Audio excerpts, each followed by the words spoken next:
오늘 우리에게 주신 하나님 말씀은 마가복음 9장 14절부터 29절까지 말씀입니다. 동네 세매주 성경으로는 142면에 있습니다. 마가복음 9장 14절부터 29절까지 말씀을 우리 하나님을 경외하는 마음으로 한 목소리로 함께 같이 읽겠습니다. 이에 그들이 제자들에게 와서 보니 큰 무리가 그들을 둘러싸고 서기관들이 그들과 더불어 변론하고 있더라. 온 무리가 곧 예수를 보고 매우 놀라며 달려와 문안하거늘 예수께서 물으시되 너희가 무엇을 그들과 변론하느냐. 무리 중에 하나가 대답하되 선생님, 말 못하게 귀신 들린 내 아들을 선생님께 데려왔나이다. 귀신이 어디서든지 그를 잡으면 거꾸러져 거품을 흘리며 이를 갈며 그리고 파리해지는지라. 내가 선생님의 제자들에게 내쫓아 달라 하였으나 그들이 능히 하지 못하더이다. 대답하여 이르되 믿음이 없는 세대여, 내가 얼마나 너희와 함께 있으며 얼마나 너희에게 참으리요. 그를 내게로 데려오라 하시매 이에 데리고 오니 귀신이 예수를 보고 곧 그 아이로 심히 경련을 일으키게 하는지라. 그가 땅에 엎드려져 구르며 거품을 흘리더라. 예수께서 그 아버지에게 물으시되 언제부터 이렇게 되었느냐 하시니 이르되 어릴 때부터니이다. 귀신이 그를 죽이려고 불과 물에 자주 던졌나이다. 그러나 무엇을 하실 수 있거든 우리를 불쌍히 여기사 도와주옵소서. 예수께서 이르시되 할 수 있거든이 무슨 말이냐. 믿는 자에게는 능히 하지 못할 일이 없느니라 하시니 곧 그 아이의 아버지가 소리를 질러 이르되 내가 믿나이다. 나의 믿음 없는 것을 도와주소서 하더라. 예수께서 무리가 달려와 모이는 것을 보시고 그 더러운 귀신을 꾸짖어 이르시되 말 못하고 못 듣는 귀신아, 내가 내게 명하노니 그 아이에게서 나오고 다시 들어가지 말라 하시매 귀신이 소리 지르며 아이로 심히 경련을 일으키게 하고 나가니 그 아이가 죽은 것 같이 되어 많은 사람이 말하기를 죽었다 하나 예수께서 그 손을 잡아 일으키시니 이에 일어서니라. 집에 들어가심에 제자들이 조용히 묻자오되 우리는 어찌하여 등이 그 귀신을 쫓아내지 못하였나이까. 이르시되 기도 외에 다른 것으로 이런 종류가 나갈 수 없느니라 하시니라. 아멘. 오늘 말씀은 변화산 기적 바로 뒤에 이어서 일어난 사건입니다. 세 제자가 예수님과 함께 이 변화산 아래로 내려온 그 현실의 삶은 굉장히 실망스러운 모습이었어요. 실패가 있고 좌절이 있고 아픔과 고통이 있는 그런 장면이었습니다. 남겨진 이 제자들이 큰 무리에 둘러싸여서 서기관과 그리고 서기관들과 변론하고 있었어요. 그 이유는 귀신을 쫓아내지 못했기 때문입니다. 명색이 예수님의 제자라고 했는데 귀신을 쫓아내지 못했기 때문에 그들이 변론을 하고 있는 거예요. 우리가 변화산과 현실의 세계의 차이를 좀 인정할 수 있어야 되는데, 우리가 교회 예배당에 나와서 예배드리고 찬양하고 기도하고 그럴 때 보면 우리가 믿음이 충만한 것 같고 어떤 어려움도 이길 것 같고 그렇지만 한 주간의 삶을 되짚어 보면 우리가 세상 가운데 살아갈 때 그렇지 않다라는 거예요. 막상 현실의 삶 가운데 부딪히면 실패와 좌절, 실망과 고통 이런 것들이 우리 가운데 있는 것을 우리가 발견하게 됩니다. 그 모습을 변화산 아래의 현실의 세계의 모습이 대비해서 우리에게 보여주는 거예요. 여기 남겨진 제자들의 모습을 한번 보면요, 이들에게 실패와 좌절이 있어요. 두 가지가 있는데, 하나는 본문에 나오듯이 귀신을 쫓아내지 못한 거예요. 귀신을 쫓아내지 못하고 병을 고치지 못한 것이 이들의 실패고 좌절입니다. 또 하나의 실패와 좌절이 있어요. 그게 뭐냐면 변화산에 올라가지 못한 실패와 좌절입니다.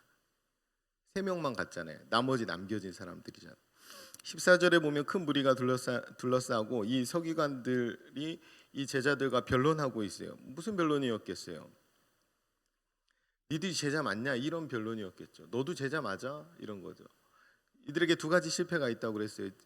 귀신을 쫓아내지 못한 것과 변화산에 올라가지 못한 것. 그들 마음 가운데 동일하게 그런 마음들이 있었을 거예요. 그들도 이전에 귀신을 쫓아냈거든요. 그런데 이젠 되지 않는 거예요. 전에는 당연히 병을 고칠 수 있었기 때문에 이번에도 당연히 될 줄 알았는데 당연히 안 된 거죠. 그때의 당혹감, 그리고 병을 고치지도 못했는데 변화산에도 선택받지 못했던 그런 실망, 그것이 이 제자들에게 있는 거예요. 이들이 얼마나 실망하고 또 좌절했겠습니까? 아마 사람들 앞에서 창피한 마음도 들었을 거예요. 그때 이들의 믿음이 흔들리게 되는 것입니다. 하나님이 원망스럽고 하나님이 안 계신 것 같고 하나님이 나만 버린 것 같고 그런 마음들이 드는 거예요. 우리도 그렇지 않습니까? 우리가 삶을 살다 보면 내가 그리스도인이 맞나? 하나님이 나를 사랑하시는 것이 맞나? 라는 의문이 나에게 들어올 때가 있어요. 하나님이 나를 사랑하신다면 나에게 이런 실패와 좌절과 고통과 이런 창피함을 나에게 주시겠는가? 라는 생각이 나에게 들 때가 있어요. 하나님이 나를 사랑하신다고 하셨는데, 하나님이 나에게 영생을 주셨다고 하시는데, 하나님이 나를 자녀 삼아 주셨다고 하는데, 내 삶의 형편이 왜 이렇게 여전히 초라하고 보잘것없는지, 그런 지점에 이르렀을 때 우리가 이런 믿음이 흔들리게 되는 거예요. 우리가 찬양하고 말씀 듣고 예배할 때는 뭐든 할 수 있을 것 같지만 막상 삶의 힘겨운 현실에 부딪히면 하나님의 존재 자체, 하나님의 사랑 자체까지도 의심하게 되는 거예요. 그게 딱 믿음 없는 우리의 수준입니다. 이 제자들이 원망스러웠을 거예요. 선택받지 못했으니까 얼마나 마음이 그랬겠어요. 예수님 빨리 오셔서 이 문제를 해결했으면 하는 마음이 굉장히 컸을 겁니다. 그래서 예수님이 오실 때 이 제자들이 어떻게 하냐면 15절에 보면 달려가 문안학원을 이렇게 나와요. 예수님한테 달려갔대. 이게 막 그런 약간 이런 장면으로 생각할 수 있어요. 애들이 이렇게 싸우다가 부모님이 왔을 때 쪼르르 일르러 달려갈 때의 모습처럼 그런 거예요. 예수님이 오시면 이제 자기들 편들어 주시겠다, 자기들 제자라고 해주시겠다 이렇게 기대함으로 달려가는 거죠. 그런데 그들의 기대와는 정반대로 예수님이 뭐라고 하냐면 이들을 무섭게 책망합니다. 신랄하게 비판하셔요. 직접적으로 그들에게 큰 실망을 드러내십니다. 안 그래도 마음이 안 좋은데 이 제자들이 19절을 보시면요 이렇게 말씀합니다. 대답하여 이르시되 믿음이 없는 세대여 내가 얼마나 너희와 함께 있으며 얼마나 너희에게 참으리요 그를 내게로 데려오라 하시매. 이 예수님의 책망이에요. 비난이고 그리고 큰 실망을 직접 드러내십니다. 믿음이 없는 세대여 라고 하면서 우리는 이 말씀, 이 본문을 묵상하면서 잔뜩 화가 나 있는 예수님을 발견할 것이 아니라 속이 상해 있는 그 예수님을 우리가 발견할 수 있어야 돼요. 예수님이 지금 제자들의 믿음 없음을 책망하십니다. 그리고 언제까지 참아야 되냐고, 언제까지 있어야 되냐고 큰 실망을 지금 드러내고 계세요. 근데 왜 예수님 왜 이렇게까지 신랄한 책망을 이 제자들에게 하셨을까요? 이런 상황이라면 한 번쯤은 위로해 주실 수도 있잖아요. 오자마자 편들어 주실 수도 있잖아요. 그런데 도리어 신랄하게 책망하시거든요. 그 이유는 변화산에서 드러났듯이 예수님의 십자가의 사역이 가까이 오고 있기 때문입니다. 예수님이 이들을 떠날 날이 가까워오고 있는데 제자들은 여전히 성장하지 않는 거예요. 여전히 믿음을 갖지 못하는 겁니다. 그 주님이 맞이하는 그 십자가의 사역의 그 시간은 가까워오는데 제자들의 이 믿음의 성장의 속도는 너무나 더딘 거예요. 그러니까 신랄하게 책망하시는 거죠.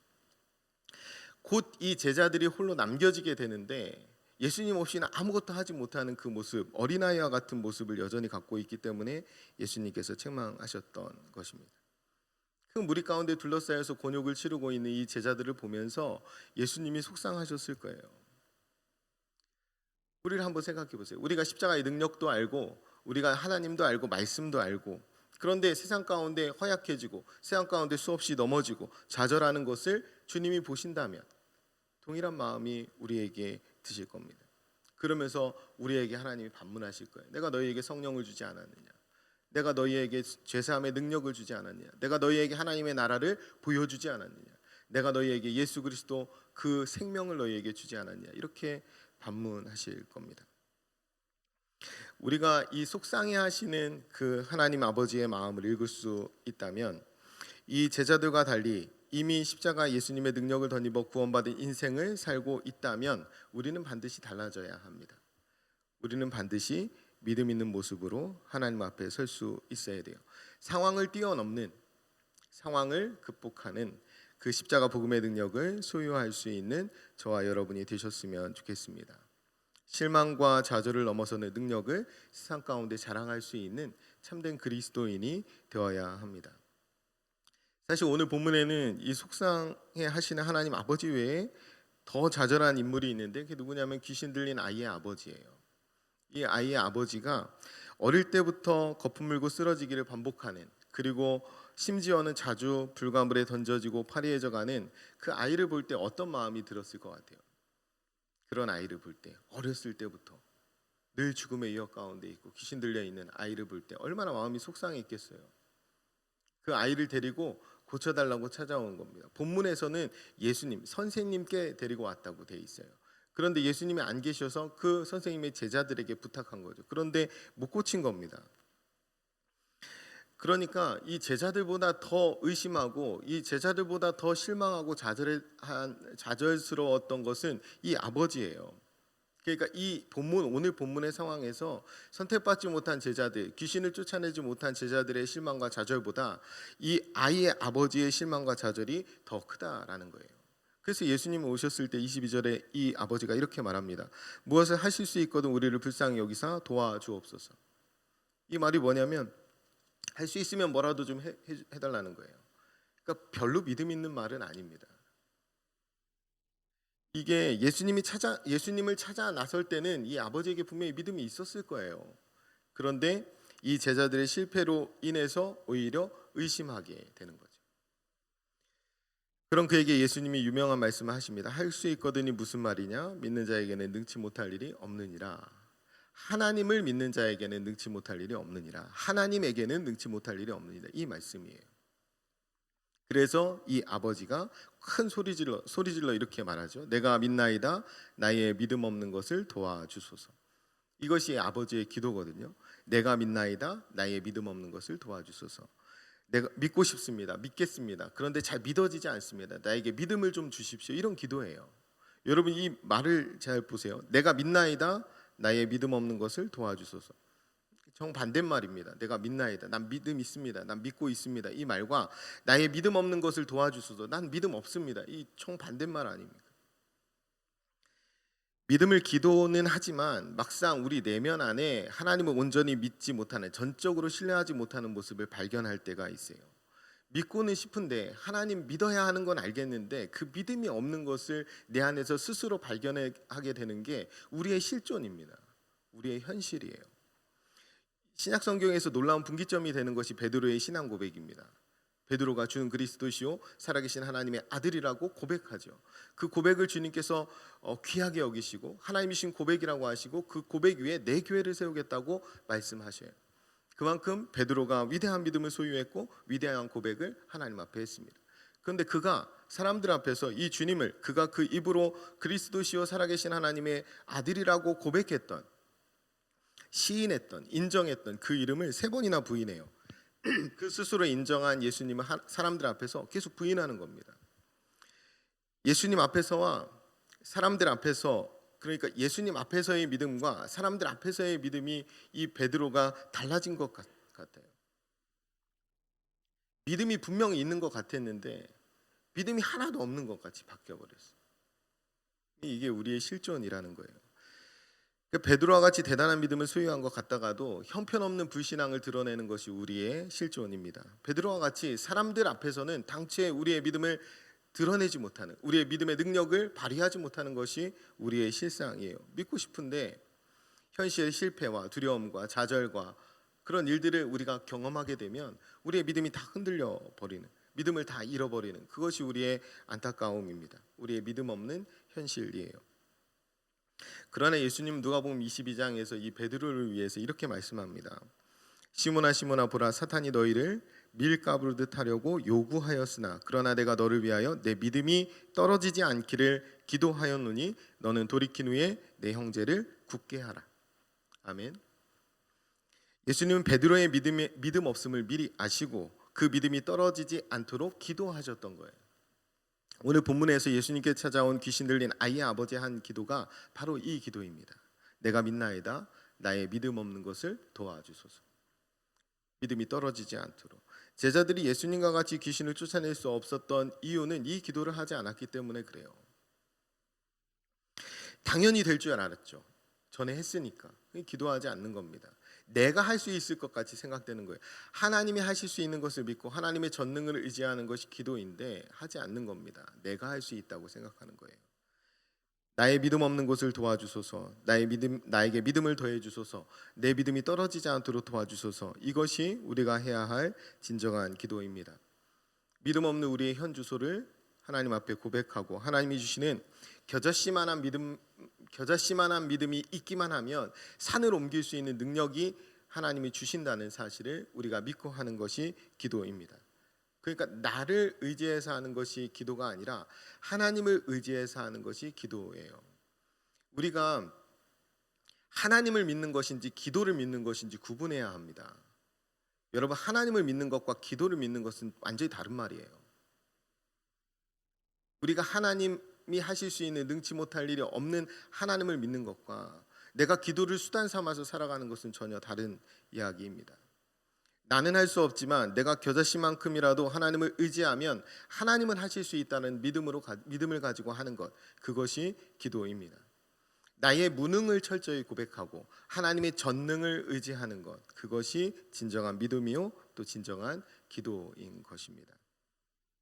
우리가 철저하게 무너지고 또 철저하게 좌절했던 과거의 시간들을 한번 생각해 보세요.